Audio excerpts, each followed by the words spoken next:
नमस्कार। आजको श्रृङ्खलामा म प्रस्तुता सागर डाङ्गीको तपाईँलाई स्वागत छ। हरेक हप्ताको बुधबार राति 8:30मा प्रसारण हुँदै आइरहेको यो कार्यक्रम हामीले नियमित रूपमा सुन्दै आएका छौँ।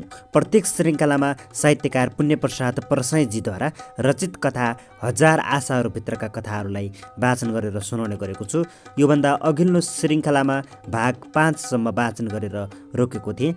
आजको श्रृङ्खलामा भाग 6बाट वाचन गर्ने जमर्को गरेको छु। श्रोतागणहरू, योभन्दा अघिल्लो श्रृङ्खलामा वाचन गरिएका अन्य साहित्यिक रचनाहरूलाई पनि सुन्न सक्नुहुनेछ।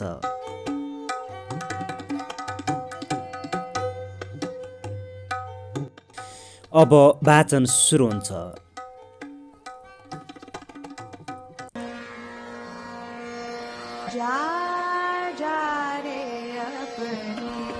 तपाईँ सक्नुहुन्छ।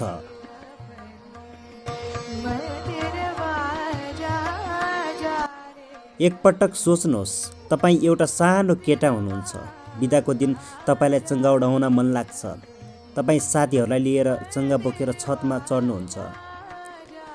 चङ्गा उडाउनुको मजा लिइरहेका बेला तपाईँको चङ्गा छतमाथिको बिजुलीको तारमा अड्किन्छ। तपाईँ छतमै लडिरहेको फलामको लामो डन्डी उठाएर चङ्गा निकाल्ने प्रयास गर्नुहुन्छ, तर छतमाथिबाट गएको हाइटेन्सन लाइनमा त्यो फलामले छोएर तपाईँलाई करेन्ट लाग्छ।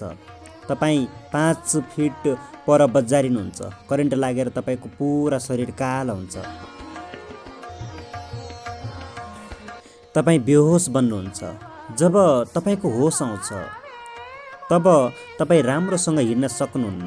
टोयलेट पनि अर्कोले लिएर जानुपर्छ। तपाईँका दुवै हात काट्नुपर्ने हुन्छ। देख्न र बोल्न पनि निकै दिन लाग्छ। यस्तो कल्पनाले पनि आङ श्रृङ्ग हुन्छ। पक्का पनि यो हरेक मानिसका लागि भयानक हुन्छ। कोही पनि मानिस आफ्ना आजसम्मका सग्ला हात अब काट्नुपर्छ भन्ने कल्पनासम्म गर्न सक्दैन।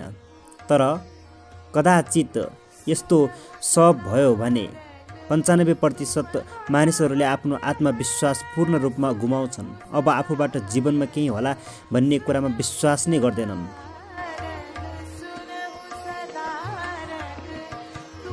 एउटा बालक छतमा चङ्गा उडाउने मजा लिइरहँदा त्यही हुन्छ जुन यहाँ माथि लेखियो। तर त्यति भएर पनि त्यो बालकले हार मानेन। करेन्ट लागेर उसका दुवै हात काट्नु पर्यो।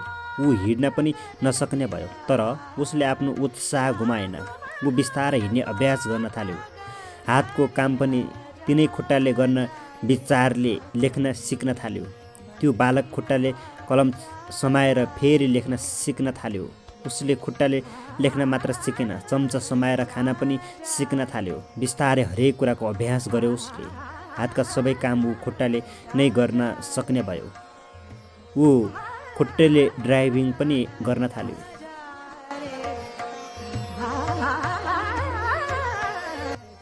त्यो सानो बालक ठुलो भयो। उसले अरू विद्यार्थीले जस्तै राम्रोसँगले पढ्यो।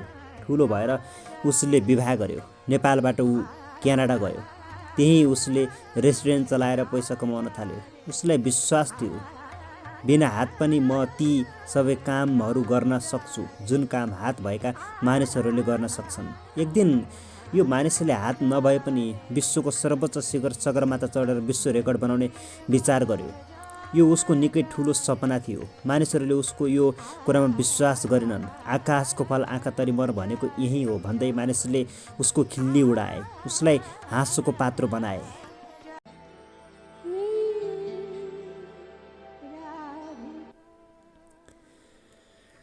तर दुनियाँले विश्वास नगरे पनि उसले यो काम गरेर देखायो।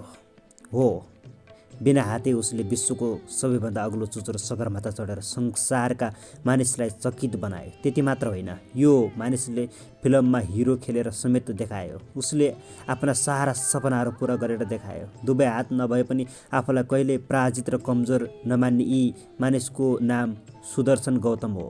उनी त्यो कहाली लाग्दो क्षण यसरी भन्छन्,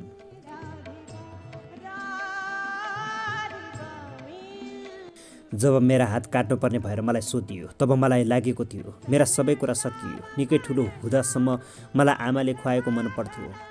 हात काट्ने कुरा सोधेपछि मैले आमालाई सोधेँ, आमा हजुरले मलाई सधैँ खाना त खुवाउनुहुन्छ नि?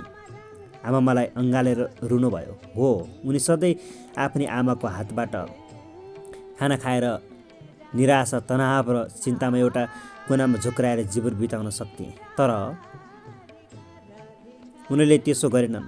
हस्पिटलमै उनले कापी र कलम मगाए, किनकि छिट्टै उनको जाँच आउँदै थियो र त्यो जाँचमा उनी अरूलाई लेखाएर जाँच दिन चाहँदैनथे, आफै लेख्न चाहन्थे। उनले पहिला मुखले कलम समाएर लेख्ने प्रयास गरे, तर भएन। एक छिनमा मुखको भरि थुक जम्मा भएर उनले सकेनन्, तर उनले लेख्नु थियो। उनले खुट्टाले कलम समाउन सिके। कलम खुट्टाका दुई औँलाको बिचमा अडिन थालेपछि उनी लेख्न थाले। खुट्टाले नै चियाको कप र चम्चा समाउन सिके। उनलाई गाह्रो भयो, तर हार मानेनन्। उनले लेख्न सिके। उनी हातले गर्ने सबै काम खुट्टाले नै गर्न सक्ने भए। म संसारलाई बताउन चाहन्थे, तपाईका दुईवटा हात या शरीरका कुनै अङ्ग नहुँदैमा तपाईँको संसार सकिँदैन। दुईवटा हात हुँदा तपाईँलाई धेरै काम गर्न सहज हुन्छ। तपाईँ हरेक काम गर्न सक्नुहुन्छ, तर सबै काम एउटा मानिसले गर्नुपर्छ भन्ने केही छैन। हामी केही थोरै काम गरेर पनि संसारलाई प्रभावित पार्न सक्छौँ। त्यसैले यहाँ फरक ल्याउनलाई हात हुनु र नहुनुले केही फरक पार्दैन। एउटा मानिसले आँट्यो भने जे पनि सम्भव छ, उसले जे पनि गर्न सक्छ। यदि तपाईँमा पनि यस्ता कुनै कमजोरी छन् भने त्यसको मात्र चिन्ता गरेर समय बर्बाद नगरौँ। सपना देखौँ र हिम्मत गरेर अगाडि बढौँ। तपाईँ पनि सक्नुहुन्छ। म सक्छु भने तपाईँले किन सक्नुहुन्न? अवश्य सक्नुहुन्छ। सुदर्शनले धेरै काम गरेका छन् र गरिरहेका छन्। मलाई लाग्छ म हात नभएकाले धेरै काम गर्न सकिरहेको छु। जे गुम्यो त्यसमा रोएर पिरोलो गरेर मैले पाउनु केही छैन। जे छ त्यसको सर्वोत्तम प्रयोग गरेर म सफल हुनुपर्छ। सुदर्शनको अदम्य सकारात्मक दृष्टिकोण सबैलाई मनपर्ने कुरा हो। म नकारात्मक मानिसलाई दोस्रो पटक भेट्दिनँ। नकारात्मक मानिसलाई भेट्नु भनेको सफलताको सिडीबाट एक खुट्किलो तल झर्नु हो। सुदर्शन गौतम प्रेरक वक्ता पनि हुन्। उनी अमेरिका र युरोपका विभिन्न कलेज र औद्योगिक क्षेत्रमा हुने सेमिनारहरूमा अधिवक्ताको रूपमा निम्त्याइन्छन्।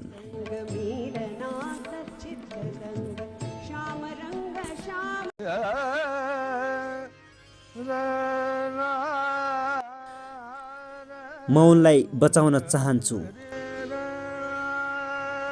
आमा र छोरा मात्र, एउटा सानो परिवार। उनीहरू एकअर्कालाई अति नै प्रेम गर्थे। छोरो जवान भएपछि उसको विवाह भयो। बुहारीको नाम सजिता थियो। विवाह भएर आएको केही दिनमा नै नवदुलहीले थाहा पाइन् उनकी सासू एकदमै कडा स्वभावकी छिन्। उनी शासन गर्न चाहन्छन्। यो बुहारी चाहिँलाई सहे भएन। सासू बुहारीको दैनिक जसो विवाद पर्न थाल्यो। दुवै एकअर्कालाई सहनै नसक्ने भए। बुहारीले अब यस बुढीबाट कसरी पार पाउने होला भनेर सोच्न थालिन्। धेरै सोचिन्। एउटा विचार फुर्यो। उनले सासूलाई मारेर उनीबाट छुटकारा पाउने विचार गरिन्। उनलाई मारेर आफ्नो बाँकी जीवन बुढासँग सुखले बिताउने विचार गरिन्। मार्ने कसरी? यो विषयमा पनि उनी निकै घोत्लिन्। पत्ता लाग्यो सासूलाई उनले विष दिएर मार्ने विचार गरिन्।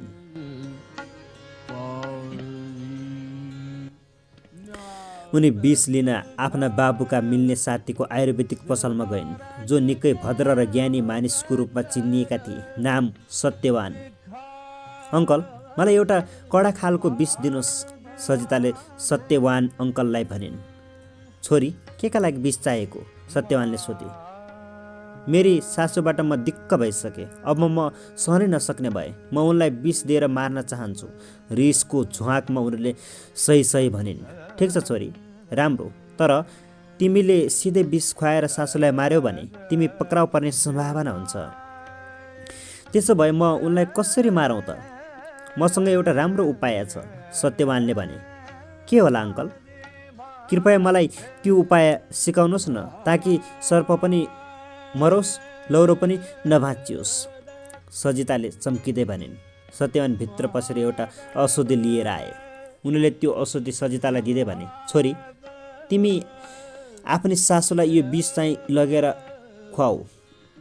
यसले मान्छे तत्काल मर्दैनन्, बिस्तारै मर्छन्। यो औषधि खाएर कोही मान्छे मर्न कम्तीमा 1 वर्ष लाग्छ। यसका लागि केही नियम पुर्याउनु भने पर्छ र?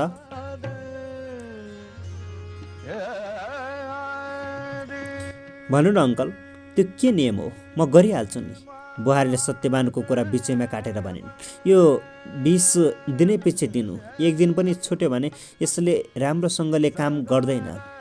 र यो विष खुवाउन थालेपछि तिमी आफ्नी सासूलाई खुब माया गर्नु, उनलाई एकदम राम्रो खाना खुवाउनु, विवाद कहिल्यै नगर्नु, जति रिस उठे पनि हाँसिरहनु, आज्ञाकारी बन्नु, उनले भनेको तर्क वितर्क नगरी थपक्क मानिहाल्नु। यदि यसो गर्यौ भने तिनी मरेपछि पनि कसैले तिमीलाई शङ्का गर्दैन। सत्यवानले बेली विस्तारले बुझाए। यो कुरा सुजितालाई एकदम मन पर्यो। उनी सत्यवानसँग औषधि लिएर घर गइन्।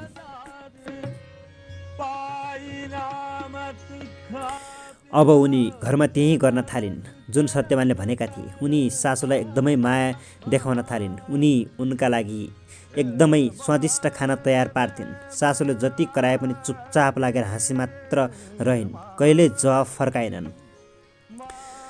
राम्रो खानाले सासूको स्वास्थ्य पहिलाभन्दा धेरै राम्रो भयो। उनी हष्टपुष्ट भइन्। दिनै पछि किचलो हुने घरमा अब शान्ति छायो। 1 महिना 2 महिना हुँदै 6 महिना बित्यो। घरको पुरा वातावरण नै बदलियो। यो परिवर्तनले छोरो पनि चकित थियो। 6 महिनामा बुहारीको प्रेमको असर सासूमा कसरी परेको थियो भने उनी बुहारीलाई आफ्नी छोरीलाई भन्दा बढ्ता माया गर्न थालिन्। अब उनकी बुहारी छोरी बनेकी थिइन्। जससँग कुरा गर्दा पनि सासू बुहारीको प्रशंसा गर्थिन्। मानिसलाई उनी भन्थिन्, मेरी बुहारी संसारकै सबैभन्दा असल बुहारी हो। यस्ती बुहारी यस संसारमा खोजेर कदापि पनि पाउन सकिँदैन। छोराले बुहारीलाई केही भने उनी छोरालाई नै कराउँथिन्। उनी बुहारीलाई काम पनि मनग्गे सघाउँथिन्। अब उनी बुहारीसँग मायालु स्वरमा बिस्तारो बोल्न थालेकी थिइन्। उनको पहिलाको रुखो स्वर कता गायब भयो, उनीलाई थाहा थिएन।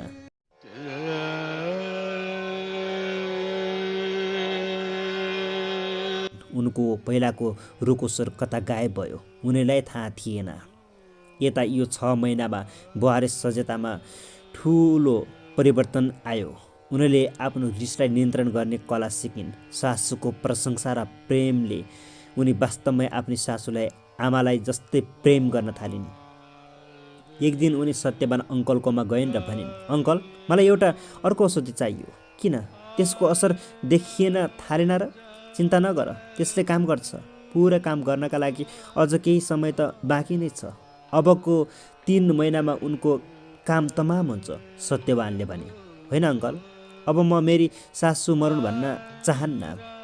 उनी मलाई अति नै माया गर्छिन्। मलाई पनि मेरी सासू आमा जस्तै लाग्छिन्। अब म उनलाई मार्न चाहन्न। म उनी बाँचेर मसँगै रहेको देख्न चाहन्छु। कृपया मलाई त्यो विष काट्ने कुनै अर्को औषधि दिनुहोस्। म मेरी सासूलाई बचाउन चाहन्छु। उनी रुन थालिन्।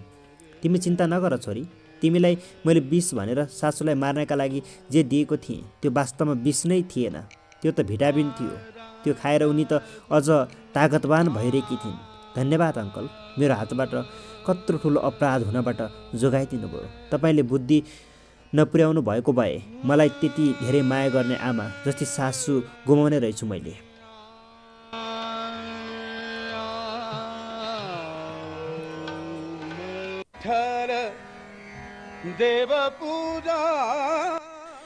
खुसी र प्रेमको गणित। तल गार्डनमा खेल्न जाउँ न है बाबा। 6 वर्षको छोरो सजल बिहानदेखि कराएको कराएछ, तर उसका बाबु टसको मस भएका छैनन्। छिनछिनमा आएर यसरी छोरो कराएकाले उनलाई खपी नसक्ने रिस उठ्छ। देख्दैनस् तेरा आँखा फुटेका छन्, म यहाँ काम गरिरहेको छु। अब फेरि कराइस् भने चाहिँ म तेरा गाला चट्काउँछु। उनीहरूले बच्चालाई कराए।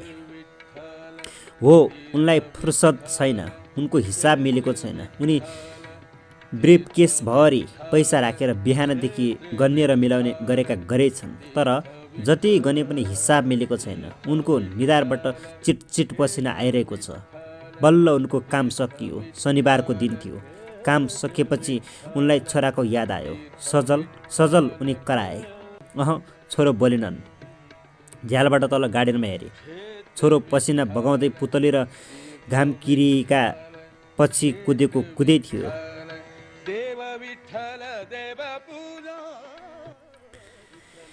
उनी घामकिरी समाउने प्रयास गर्दै थिए। बाबु तल झरे।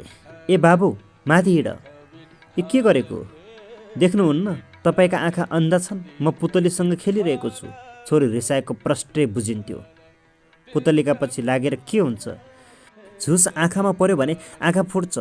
तपाईँ त्यो नोटका पछि लागेर चाहिँ के हुन्छ? तपाईँका त्यस्तो स्पाइडरम्यान, सुपरम्यान, बेन्टेन, मोटु पातलु, पावर रेन्जर, निन्जा, हतौडी, डोरेमन केहीको पनि पिक्चर नभएको कागजभन्दा मेरो पुतली धेरै राम्रा छन्। पुतलीसँग खेल्दा कति रमाइलो हुन्छ। यी सबै पुतली मेरा हुन्। म तपाईँलाई दिन्न, मुख फुलाउँदै भने सजलले। बाबु गम्भीर भए।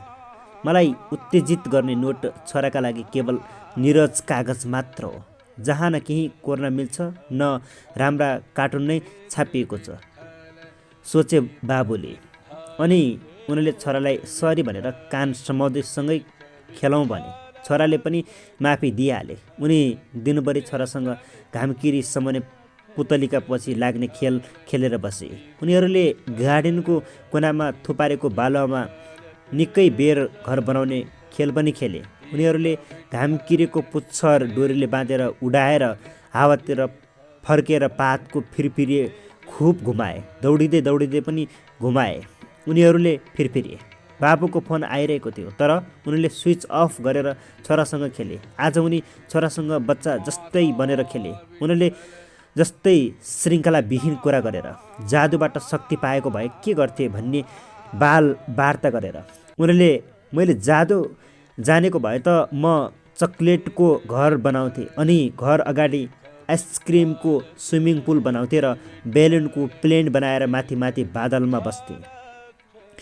भोक लाग्ने बित्तिकै तल आएर चकलेट खाँदै आइसक्रिमको स्विमिङ पुलमा स्विमिङ गर्थे भन्दा छोरो कति खुसी भए भने उनले पनि चकलेटको पहाड बनाउने विचार गरे। बाबा, आज त तपाईँ र म साथी साथी जस्तै भयौँ हगि, भने सजलले। किन र बाबु, आज साथी जस्तै खेल्नु भयो नि त। म त सधैँ तिम्रो साथी जस्तै त थिएँ नि। हुनुहुन्न थियो। कागजको पैसा गनेर बस्ने बुढे बाबा हुनुहुन्थ्यो। उनले फेरि रिसले गुत्थ मुख फुलाए। उनले फेरि सरी भने।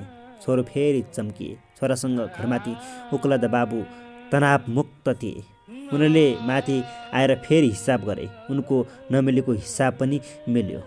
अब शनिबार हामी दिनभरि यसै गरी खेल्ने है छोरा, बाबुले भने। यसपछि प्रत्येक दिन उनले आफ्नो छोरासँग खेल्ने समय छुट्याए। त्यस बेला फोन आए पनि उनी उठाउँदैन थिए।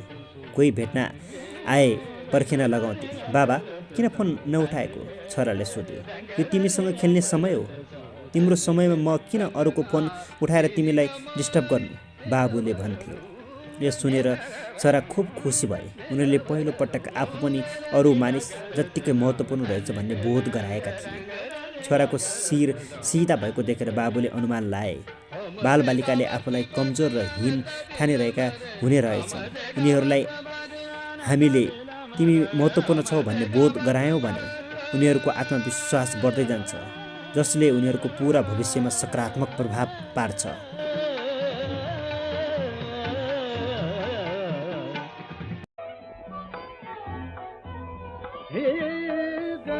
साहसी बन।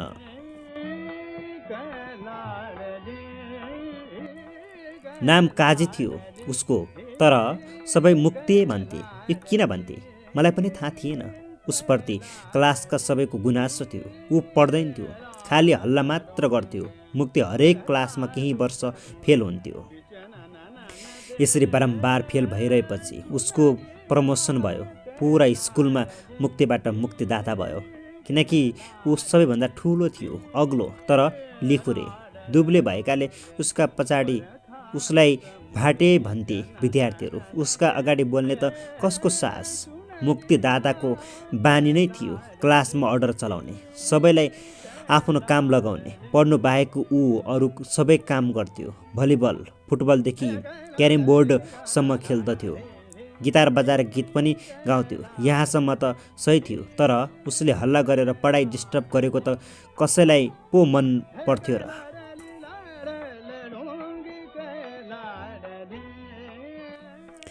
यसरी पढाइ बिगारेर गुल्टेको गुल्टे गरेर निकै पटक क्लास नचढेपछि मुक्तिसँग मेरो पनि भेट भयो। पहिलो दिनमै मुक्तिले आफ्नो असली रूप देखाइहाल्यो। स्कुल प्रशासनमा उसको पोल लगाउने हिम्मत कसैमा थिएन। फेरि पोल लगाएर हुने पनि केही थिएन, किनकि उसँग सर पनि डराउँथे नै त के भन्नु, हच्किन्थे।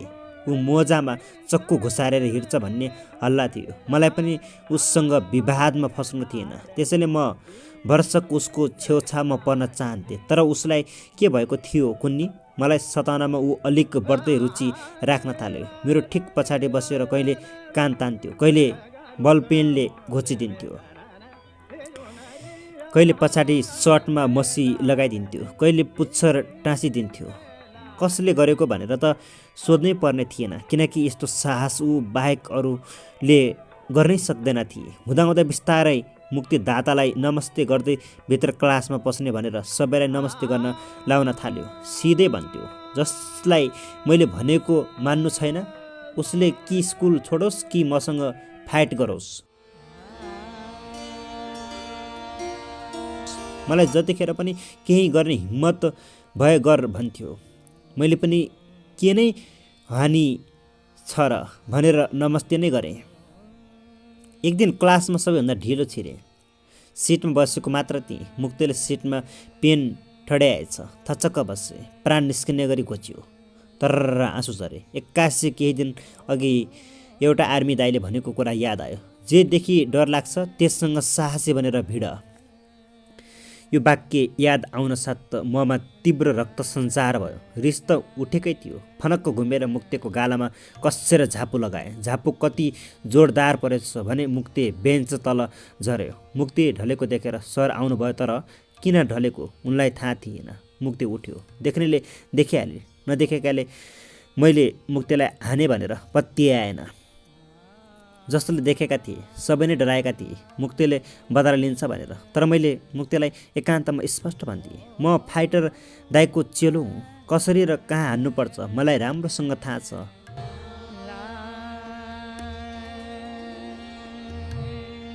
म एकै तालमा निकै बलियालाई पनि ढाल्न सक्छु। त्यो त तँलाई थाहा भइहाल्यो नि। म एकै तालमा निकै बलियालाई पनि ढाल्न सक्छु, त्यो त तँलाई थाहा भइ नै हाल्यो। त्यसकारण तँलाई दादा भइरहन मन छ भने मदेखि परै बस्ने गर। म निकै डरपोक केटो थिएँ, तर यो सब कसरी भने मलाई नै थाहा छैन। तर त्यो दिनदेखि मुक्तिले मलाई चलाएन। पछाडि बेन्चमा गएर चुपचाप बस्न थाल्यो। त्यो दिनबाट मलाई पनि विश्वास भयो, डरको सामना छाती तानेर गर्यो भने त्यो भाग्छ। डर हाम्रो अज्ञानताले ल्याउँछ।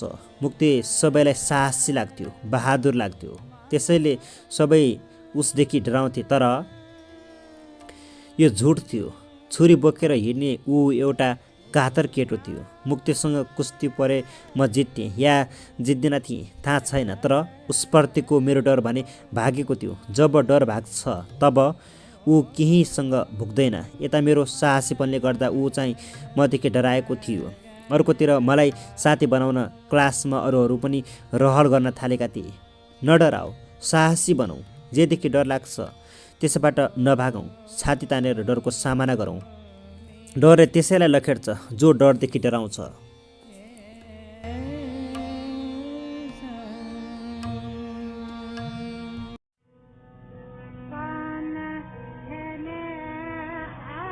आफ्नो क्षमता चिन।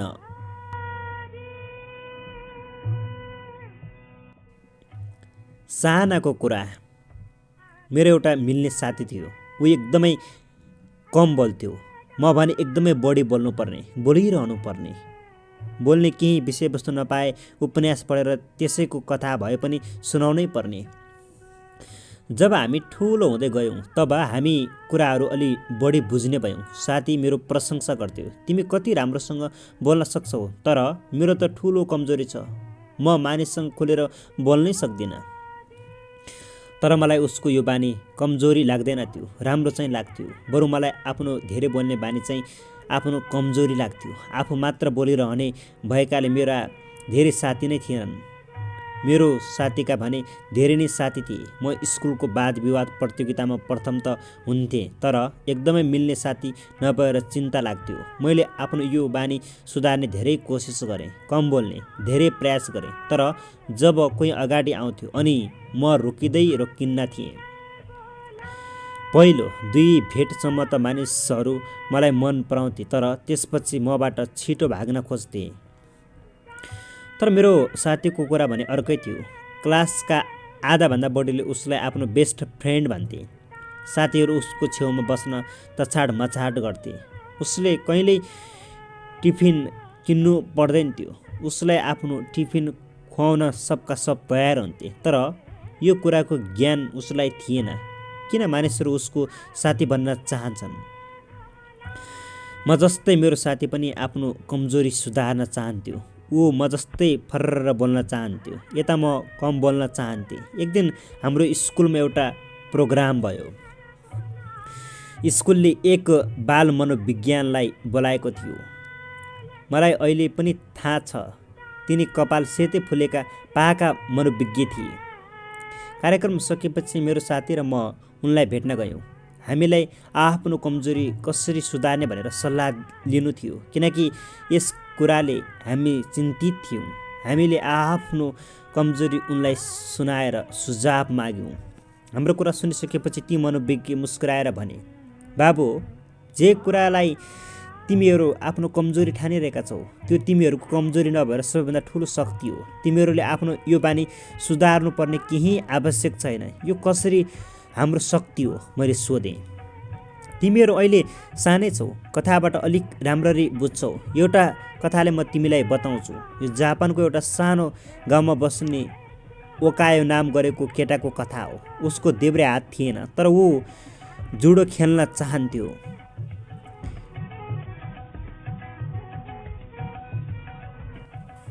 ती विज्ञले कथा सुरु गरे। जापानको एउटा सानो गाउँमा ओकायो नामको 10 वर्षीय केटालाई जुडो खेल्ने ठुलो सोख थियो, तर सानामा भएको एक दुर्घटनामा परेर उसको देब्रे हात काट्नु पर्यो। एउटा हात नभएकाले के जुडो सिक्नु भनेर उसका बाबुआमाले ओकायोलाई खेल्ने अनुमति दिएका थिएनन्, तर ठुलो हुनुसँगै उसको जिद्दी बढ्यो। म खेल्छु भनेर रात दिन किचकिच गर्न थाल्यो। ओकायोको तीव्र रुचि र चाहनाको कारण ओकायोका बाबुआमाले झुक्नु पर्यो। उनीहरूले नजिकैको सहरमा एक प्रसिद्ध मार्शल आर्ट गुरुकोमा उसलाई भर्नाका लागि लगे। मार्शल आर्ट सिक्न आएको केटालाई देखेर गुरु अक्क न बक्क भए। देब्रे हातै नभएको यो केटो किन मार्शल आर्ट खेल्न चाहन्छ? उनले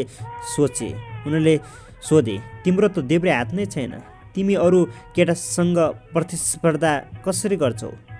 यो त बताउने त तपाईँको काम हो, म त बस यति जान्दछु।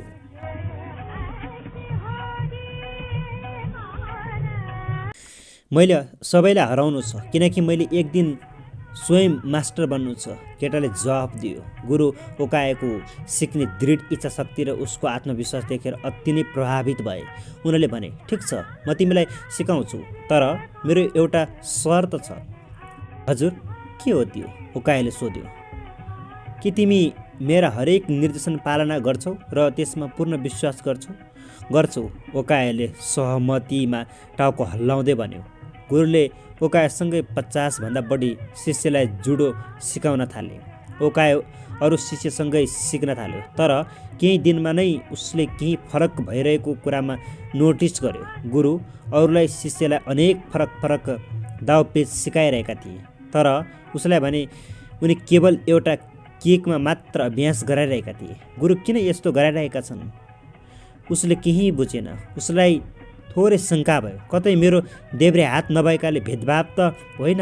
गुरुले पहिल्यै बाचा त गराएका थिए उसलाई म जे सिकाउँछु सिक्नु र मेरो ट्रेनिङमा विश्वास गर्नु भनेर। तथापि ओकायोले शङ्का मेट्नु उपयुक्त ठान्यो। उसले एक दिन गुरुलाई सोध्यो, गुरु तपाईँ अरू केटाहरूलाई नयाँ नयाँ दाउपेच सिकाइरहनु भएको छ, तर म भने आजसम्म उही एउटा किक हान्ने तरिका मात्र अभ्यास गरिरहेको छु। के मलाई चाहिँ अरू सिप सिकाउनु पर्दैन र? तिमीले खालि यही एउटा किकमा विज्ञता प्राप्त गर्नु छ।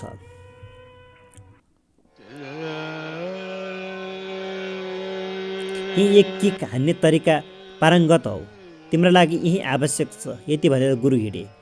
ओकायालाई विस्मय भयो, उसलाई दुःख लाग्यो, तर उसलाई आफ्नो गुरुमा विश्वास थियो। ऊ फेरि आफ्नो अभ्यासमा लाग्यो।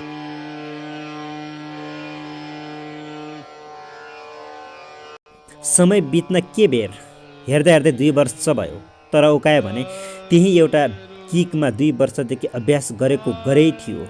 उसका साथीहरू धेरै कुरा जान्ने भइसकेका थिए। एकपटक फेरि ओकायालाई चिन्ता भयो। उसले एक दिन गुरुसँग आफ्नो चिन्ता प्रकट गर्यो। गुरु, के अझ पनि म यी एउटा किक गरिरहँ र? उता अरू केटाहरू भने अनेकौँ तौर तरिकामा पारङ्गत भइसके। मैले तिमीलाई पहिला नै भनेको थिएँ, तिमीले मलाई विश्वास गर्नुपर्छ। तिमीलाई म प्रति विश्वास छ कि छैन? गुरु रिसाए। विश्वास छ गुरु, ओकायाले भन्यो। हो, म प्रति विश्वास छ भने अभ्यास गर, प्रश्न होइन, गुरुले भने। ओकायाले त्यसपछि कुनै प्रश्न नगरी अभ्यास गर्न थाल्यो।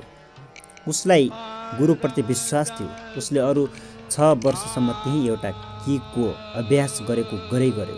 अब उनीहरूले जुडो सिकेको 8 वर्ष भइसकेको थियो। 8 वर्षपछि गुरुले सबै शिष्यलाई बोलाएर भने, मैले तिमीहरूलाई जे ज्ञान दिनु थियो त्यो दिइसके। अब गुरुकुलको परम्परा अनुसार सबैभन्दा राम्रो शिष्यको छनौट गर्ने बेला आएको छ। यो छनौट प्रतिस्पर्धाको आधारमा गरिनेछ। जो यो प्रतिस्पर्धामा विजेता बन्छ उसलाई गुरु बनाइनेछ। उसले गुरु उपाधि पाउनेछ। प्रतिस्पर्धा आरम्भ भयो। ओकायाले आफ्नो पहिलो म्याच खेल्यो। म्याच खेल्दा ऊ आफै आश्चर्यचकित भयो, किनकि पहिलो म्याच र दोस्रो म्याच उसले सजिलै जित्यो। तेस्रो म्याचमा निकै कडा प्रतिस्पर्धा भयो। एकपटक प्रतिस्पर्धीले आफ्नो ध्यान ओकायाबाट हटायो। यही निमेषभरमा उसले आफ्नो अचुक किक जमाएर म्याच जित्यो। सबैजना ओकायाको जितमा चकित भइरहेका थिए। जे होस्, ऊ जित्दै फाइनलमा पुग्यो। फाइनलको प्रतिस्पर्धी एकदमै शक्तिशाली थियो। उसलाई देखेर हेर्नेलाई लाग्थ्यो ओकाया उसको अगाडि एकछिन पनि टिक्दैन। म्याच सुरु भयो। विरोधीले ओकायालाई टिक्न दिएन। उसको कस्तो हालत भयो भने रेफ्रीलाई यो म्याच असहज लाग्यो र उसले ओकायाको प्रतिस्पर्धीलाई विजेता घोषित गर्ने प्रस्ताव राख्यो। हुँदैन, म्याच पुरा हुन्छ, गुरुले विरोध जनाए। म्याच फेरि सुरु भयो। अब विरोधी अति आत्मविश्वासले भरिएको थियो। उसले ओकायालाई कमजोर आँक्यो। ऊ लापरवाही थियो। यो अहङ्कारमा उसले आफ्नो सुरक्षामा ध्यान दिएन। मौकाको यही फाइदा उठायो। ओकायाले 8 वर्ष जुन किकमा प्र्याक्टिस गरेको थियो त्यही किक उसले आफ्नो सम्पूर्ण शक्ति र सटिकताले प्रहार गर्यो। विरोधी जमिनमा बजारियो। किक कति शक्तिशाली थियो भने विरोधी उठ्नै सकेन। ऊ मूर्छित भयो। ओकाया विजय भयो। म्याच जितेपछि ओकायालाई अचम्म लागिरहेको थियो आफूले जितेकोमा। उसले सोध्यो, गुरु, मैले केवल एउटा मुभ सिकेको भरमा यो म्याच कसरी जिते? तिमीले जित्नुमा 2वटा कारण थियो, गुरुले भने। पहिलो, तिमीले जुडोको सबैभन्दा कठिन किकमा कति कुशलता प्राप्त गर्यो भने यो किक संसारमा कुनै पनि जुडो खेलाडीले यति कुशलताका साथ हान्न सक्दैन। अर्को, यो किकबाट बच्ने एउटै उपाय छ, विरोधीको देब्रे हात समाएर उसलाई जमिनमा पछार्नु। ओकायाले बुझिसकेको थियो उसको सबैभन्दा ठुलो कमजोरी नै उसको सबैभन्दा ठुलो शक्ति थियो। जसरी ओकायाको सबैभन्दा ठुलो कमजोरी नै उसको सबैभन्दा ठुलो शक्ति बन्यो, त्यसैगरी एक दिन तिमीहरूले ठानेको कमजोरी नै तिमीहरूको सबैभन्दा ठुलो शक्ति बन्नेछ। यसलाई सुधारेर अर्को जस्तो हुन नखोज, आफू जस्तो छौ त्यसलाई स्वीकारेर अघि बढ, लक्ष्यमा पुग्नेछौ।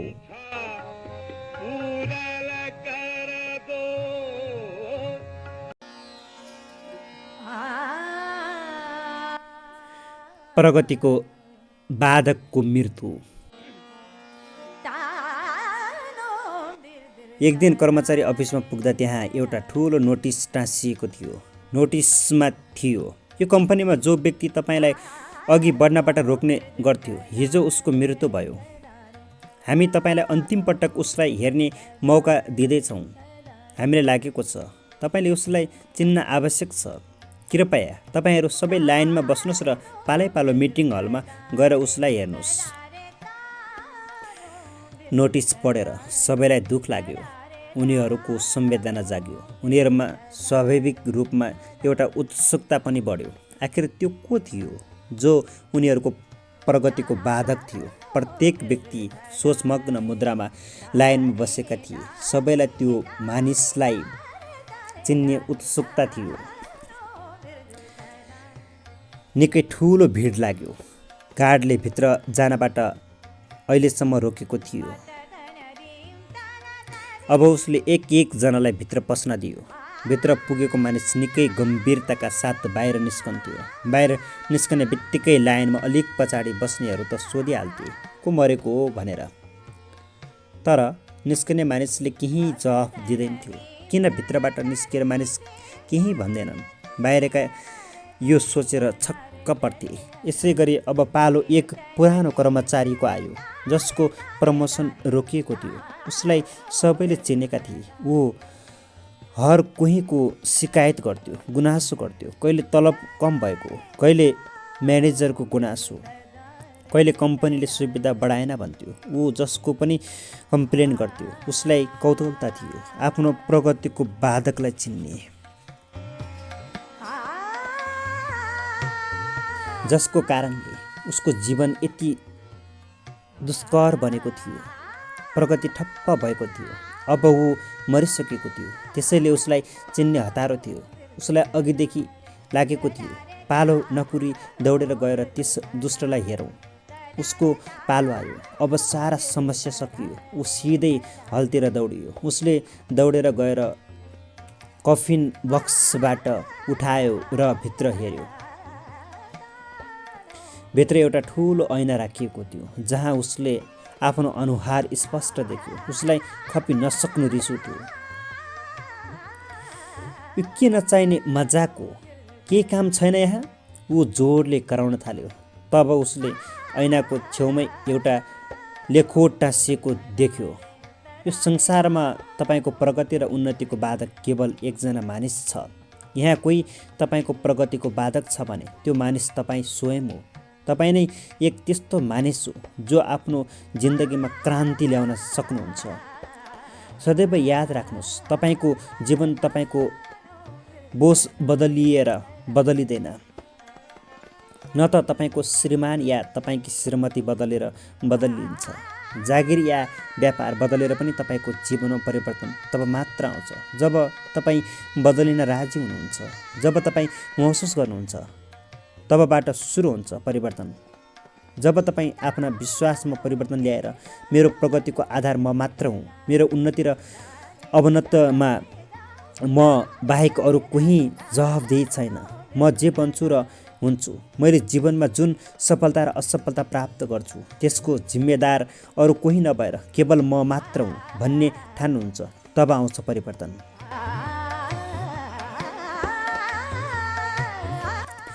यदि जीवनमा म सफलताको शिखरमा पुग्न चाहन्छु, आफ्नो लक्ष्य प्राप्त गर्न चाहन्छु भने त्यसका लागि म स्वयंले कर्म गर्नुपर्छ। आफ्नो असफलताको कारण अर्कालाई मान्नु भनेको केवल आफ्नो कमी कमजोरीमा पर्दा हाल्नु मात्र हो।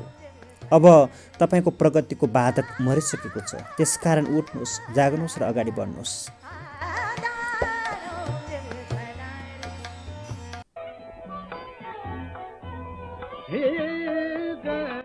जिन्दगी लामो रेस।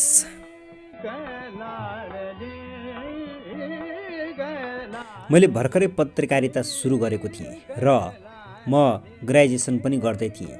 मैले काम गर्ने पत्रिका अलिक बढी फिल्मी थियो र यसमा छोटा छोटा कथा कविता पनि छापिन्थ्यो। म प्राय अफिसमा बस्ने, कारण थियो पुस्तक पढ्ने रहर। म घरबाट सधैँ एउटा पुस्तक बोकेर निस्कन्थेँ। फिक्सनको खुब पढ्ने गर्थेँ, रहर थियो पढ्ने। एक दिन अफिसमा एउटा उपन्यासमा खुब घोतिरहेको थिएँ। एक किशोरी कोठामा छिरी, 14 वर्षकी थिए क्यारा, अनुमान मात्र हो। ऊ पत्रिकामा एउटा कविता छपाउन चाहन्थे। अफिसमा म एक्लै थिएँ। कवितामा मलाई रुचि थियो। मैले उसको छपाउन चाहेको कविता सुन्न चाहेँ। उसले सुनाई।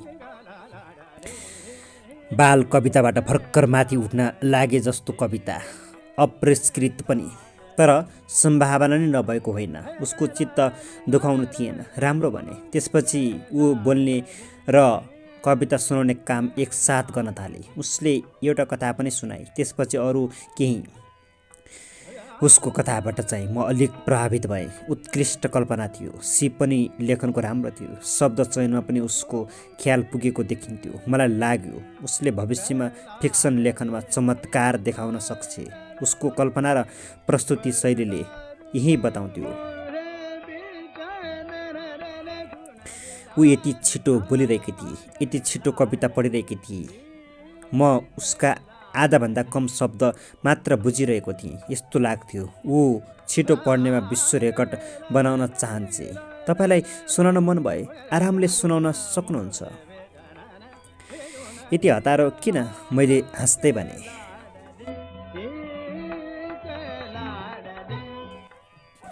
ऊ उसै गरी बोली अनि उसै गरी कविता सुनाए। मानौ मैले भनेको उसले सुनेकै छैन। कुन कविता छपाइदिनुहुन्छ? त्यो प्रेमको ठिक छ, तपाईँले अलिक खुलेर कल्पना गर्नुभएको छ, जसलाई केही छाँटकाट गरेर छपाउन सकिन्छ, मैले भने। ए बुझेँ, तपाईँलाई पनि प्रेमको कविता मन पर्दो रहेछ। उसको कविता छापियो। कविता छापिएको भोलिपल्ट ऊ अफिसमा आएर भनी, कति ढिलो छापिदिनु भएको, अब मेरो एउटा अन्तर्वार्ता छापिदिनु पर्यो। के कुरा गरे कि यो? तिमी के हौ र तिम्रो अन्तर्वार्ता छाप्ने? घरबाट निस्किएर पहिलोपटक कविता छपाउनु बाहेक अरू के काम गरेकी छौ र तिमीले?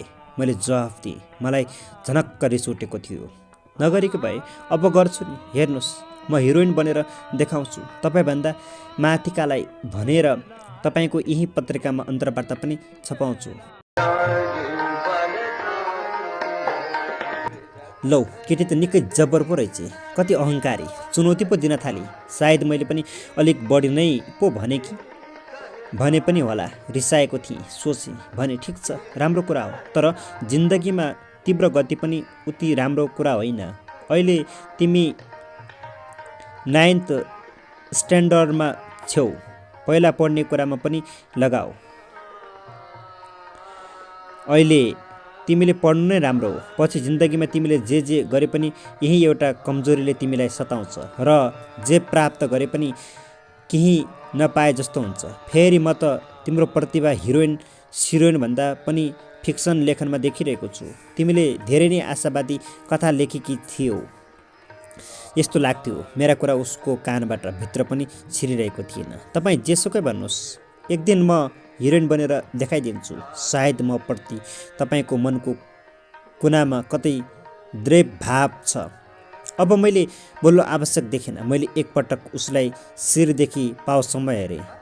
त्यहाँ के कुरा आकर्षक थियो मलाई अहिले पनि याद छैन। मलाई लाग्छ ऊ वक्तृत्व कला राम्रो भएकी केटी थिए। निरन्तर अभ्यास गरे भविष्यमा फिक्सनको क्षेत्रमा पनि केही गरेर देखाउन सक्थे। तर ऊ सर्टकट अपनाएर सफलताको शिखर टेक्न चाहन्थे। ऊ सानै थिए र उसले बुझ्न बाँकी थियो सफलताको शिखरमा पुग्ने कुनै सर्टकट बाटो नै हुँदैन भन्ने कुरा।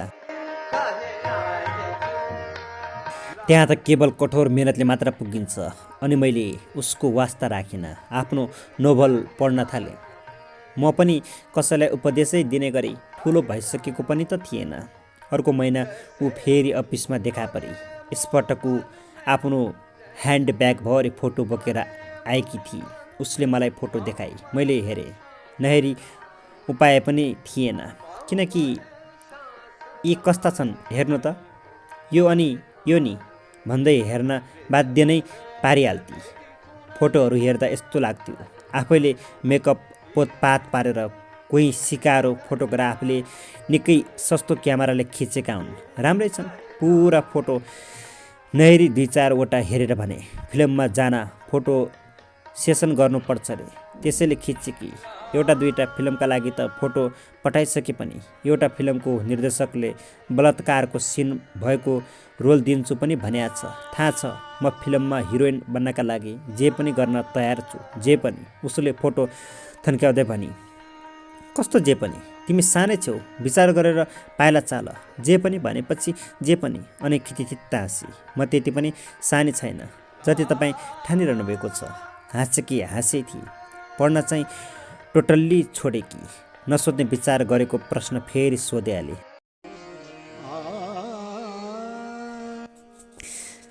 पढेर के हुन्छ? हरिवंश आचार्य र करिश्माले पनि कुन चाहिँ पढेका छन् र? पढ्न कति गाह्रो छ? यी नपढेकाको मात्र उदाहरण किन दिन्छौ? राजेश र सनीलाई आदर्श मानेर पनि त अघि बढ्दा हुन्छ नि। फेरि उही बेकारको तर्क वितर्कमा फसिहाले। तपाईँ मलाई हतोत्साहित पार्न खोज्नुहुन्छ। त्यस्तो होइन, बरु म तिमीलाई उत्साहित गर्दैछु। यो तिम्रो पढ्ने उमेर हो। आजको भोलि नै तिमी हिरोइन हुने र रातारात सुपरस्टार हुने पनि होइन। अहिले तिम्रो लक्ष्य पढ्ने नै हुनु राम्रो हुन्छ भन्ने मेरो आशा हो। पढ्न गाह्रो छ, त्यो सही हो, तर नसकिने होइन। जसरी पनि पढ्नुपर्छ। पढ्ने काम गाह्रो हुँदाहुँदै पनि पढ्न सकियो भने आत्मविश्वास बढ्छ। आजको पढाइले सङ्घर्ष र मेहनत गर्न सिकाउँछ र कुनै पनि कामलाई बुद्धिमत्तापूर्वक गर्ने कला दिन्छ। अहिले पढाइ छोड्यो भने के हुन्छ?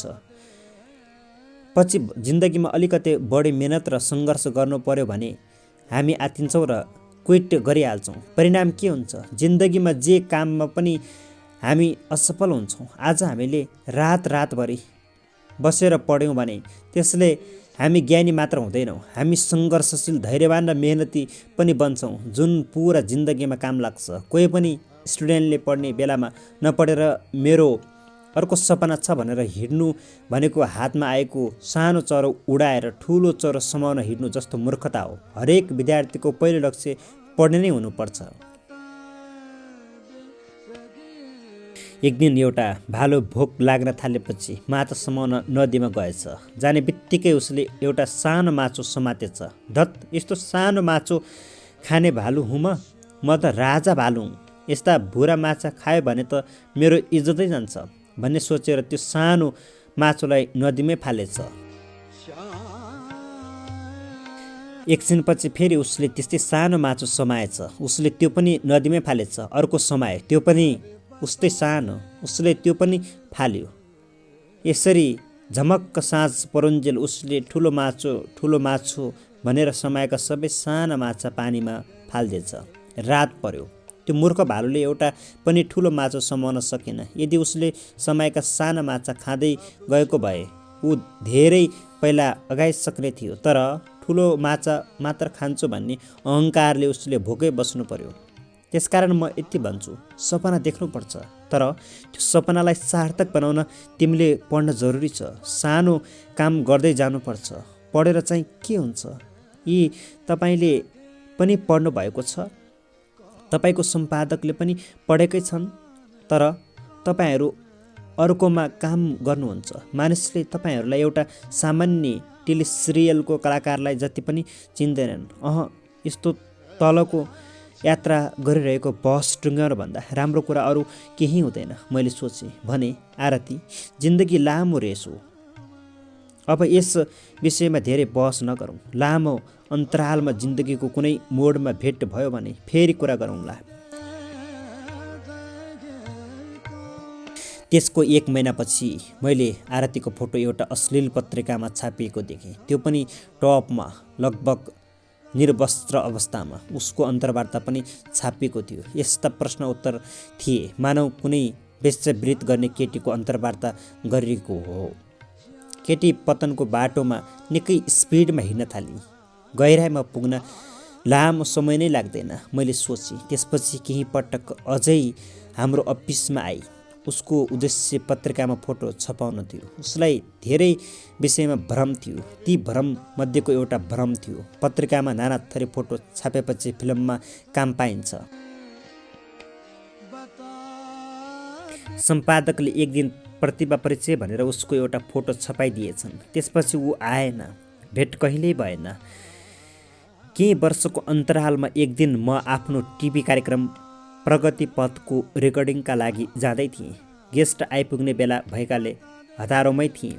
बाटो केही उबड खबड भएकाले गाडीको गति बढाउन पनि सकिरहेको थिएन। अचानक एउटी बच्ची गाडीको अघिल्तिर देखा परिन्।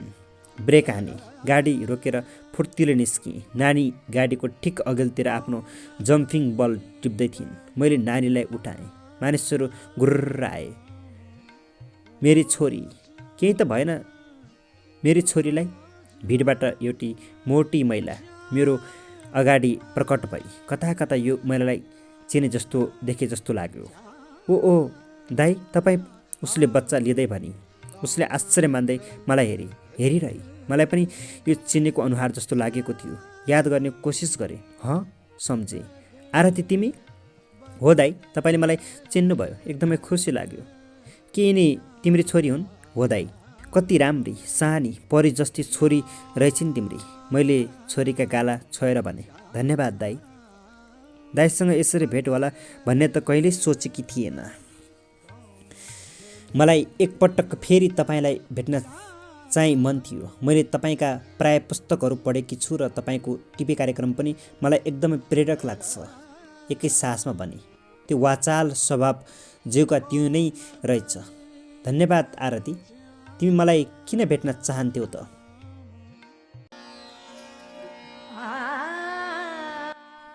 तपाईँलाई भेटेर म भन्न चाहन्थेँ, दाइ, म गलत थिएँ र तपाईँ सही हुनुहुन्थ्यो। विद्यार्थीले पढाइलाई आफ्नो लक्ष्य नबनाएर भौतारियो भने यी यसरी दुःख पाइने रहेछ। तपाईँले भनेको नमानेर मैले जीवनमा ठुलो दुःख पाएँ। मेरो छोरीलाई एक माना दुधका लागि आज म रुन थाली। उसँगै सानी परी पनि रुन थालिन्। मानिसहरूका आँखा एक तमासले हामीतिर एकोरिए। आओ कतै क्याफेमा गएर कुरा गरौँ। 20 मिनट हामी कुरा गर्न सक्छौँ भने। आजको शिकार फेला पारी। गाडी बढाएको मात्र थिएँ। एउटा अनैतिक आवाज मेरो कानमा ठोक्कियो। क्याफेमा मैले छोरीलाई केक र हाम्रा लागि कफी मगाएँ। दाइ, मलाई पनि भोक लागेको छ। उसले मुख फोरी। हिजो रातिदेखि मैले केही पनि खाएको छैन। रुन थाली।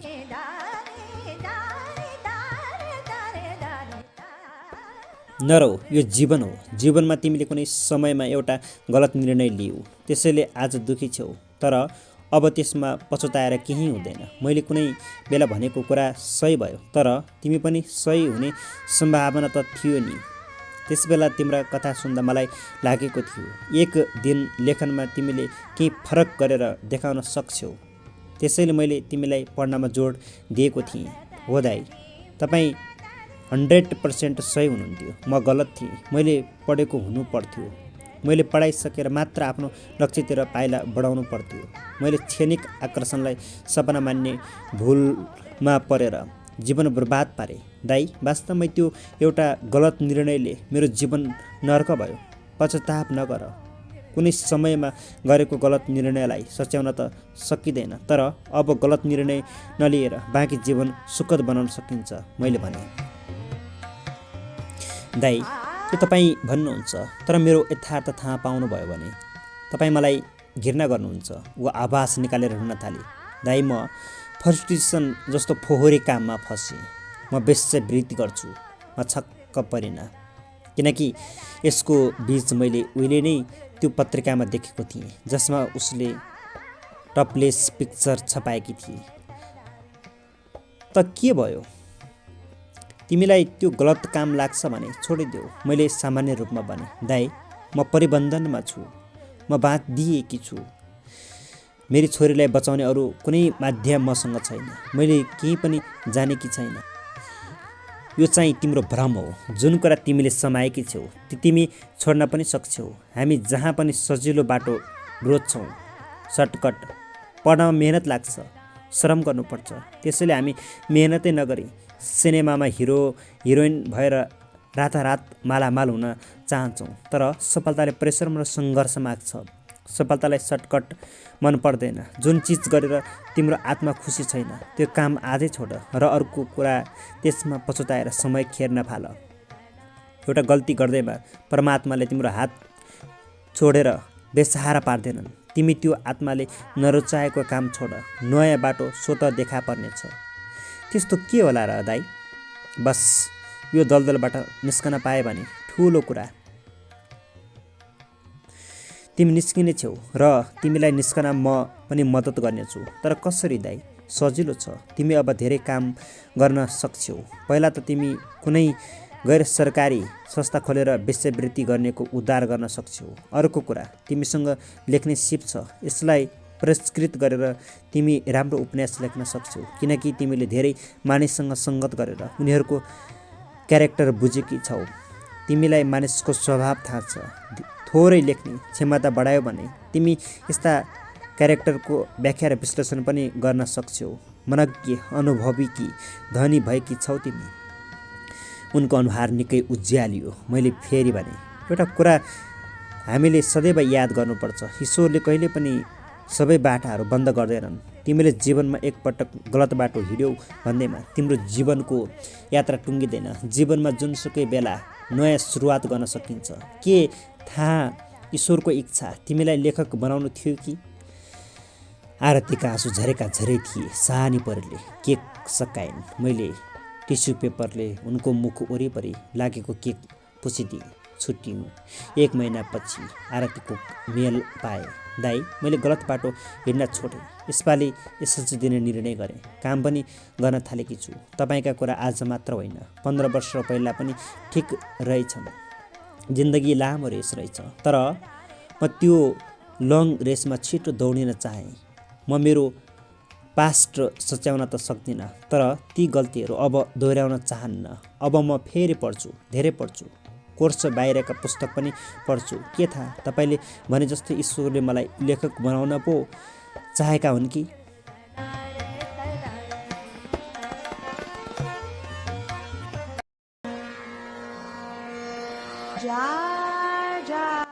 अद्भुत प्रेम कथा। एक सुन्दर युवक र सुन्दर युवती बीच प्रेम भयो। युवकको नाम संस्कार र युवतीको नाम कृतिका थियो। केटो गरिब परिवारको भएकाले केटाका बाबुआमा यो प्रेमले उति साह्रो खुसी चाहिँ थिएनन्। तर केटो नाम जस्तै संस्कारी र असल भएकाले दुखी भइहाल्नु पर्ने कारण पनि थिएन। ऊ आर्मी थियो। एक दिन युवकले केटीसँग विवाहको प्रस्ताव गर्ने विचार गर्यो र यसका लागि केटीको परिवारसँग उनको हात माग्ने सोच बनायो। केटी उसँग विवाह गर्न राजी भएपछि उसले कृतिकाको बाबुआमालाई केटीसँग विवाह गर्ने प्रस्ताव गर्यो। केटो एकदमै भद्र लाग्थ्यो कृतिकाको परिवारलाई। ऊ गरिब थियो, तथापि उनीहरू उससँग छोरीको विवाह गर्न राजी भए। के तिमी मसँग विवाह गर्छौ? संस्कारले घुँडा टेकेर पश्चिमा फिल्मी शैलीमा विवाहको प्रस्ताव गरेको थियो। यो कुरा कृतिकालाई खुबै मन पर्यो। उनले त्यही शैलीमा उसको हात चुमेर उसको प्रस्ताव स्वीकार गरिन्। कृतिका पनि संस्कारलाई खुब प्रेम गर्थिन्। वास्तवमा दुवै एकअर्कालाई अति नै प्रेम गर्थे।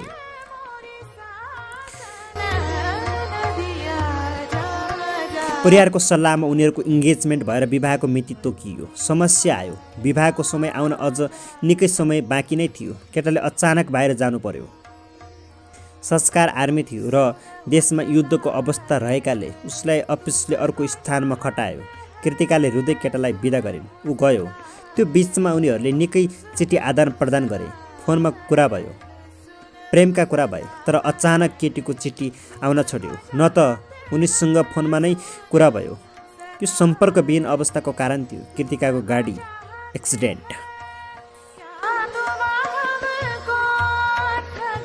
उनी दुर्घटनामा परिन्। उनलाई हस्पिटल लगियो। उनको होस आउँदा उनी हस्पिटलको बेडमा थिइन्। उनका बाबुआमा उनको नजिक थिए। होस आउन साथ उनले महसुस गरिन् दुर्घटनामा परेर उनको सुन्दर अनुहार विरूप भएको थियो। जब उनले पहिलो पटक आफूलाई ऐनामा हेरिन् तब उनी आफ्नो अनुहार देखेर चिच्याइन्, हिजो म राजकुमारी थिएँ, आज भुतिनी भएँ।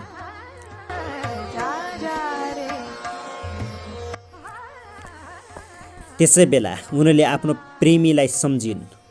उसको सम्झनाले उनका आँखाबाट झर्ना झैँ आँसु बगे। उनलाई आफ्नो अनुहार बिग्रेकोमा भन्दा आफ्नो प्रेमी गुम्ने कुराले चिन्तित बनायो। अब मैले उसलाई बिर्सन पर्छ उनले सोचिन्। अब म उसलाई कहिल्यै भेट्ने छैन। कहिल्यै म उसलाई यो कुरूप अनुहार देखाउँदिनँ।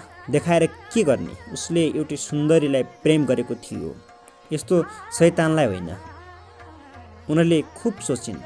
यो सोच वास्तवमा उनको पीडा र चिन्ता थियो। चिन्तामा 1 वर्ष बित्यो।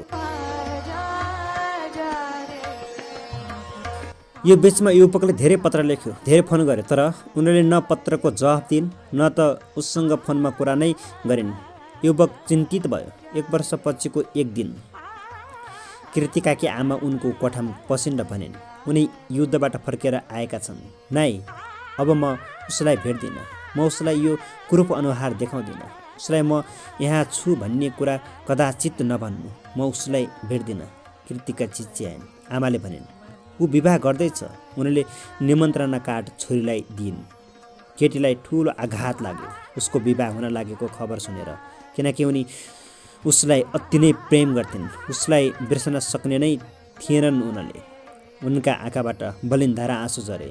उनको अनुहार बिग्रदा उनलाई त्यति दुःख लागेको थिएन जति अहिले केटाको बिहेको खबर सुनेर भयो। यो गहिरो दुःखका बीच उनले उक्त विवाहको निमन्त्रणा कार्ड खोलिन्।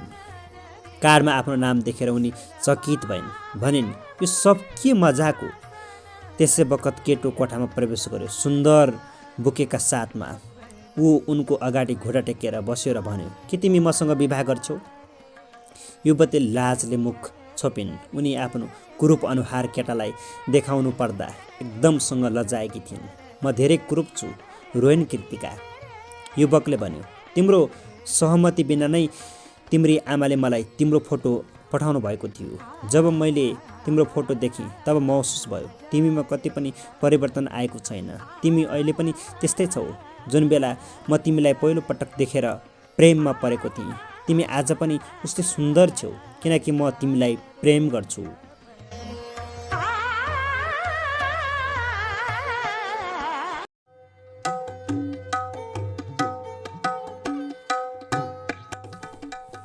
श्रोतागणहरू, आजको श्रृङ्खलामा साहित्यकार पुण्यप्रसाद प्रसाईजीद्वारा रचित कथा हजार आशाहरूभित्रका कथाहरूलाई वाचन गरेर भाग 6 सम्म ल्याएर रोकेको छु। अर्को श्रृङ्खलामा यस कथाका अन्य भागहरूको साथमा उपस्थिति हुने नै छु। आजको श्रृङ्खलामा वाचन गरिएको यस कथाको भाग तपाईँलाई कस्तो लाग्यो? कृपया मनमा लागेका विचारहरू प्रतिक्रियाको रूपमा राख्न सक्नुहुनेछ।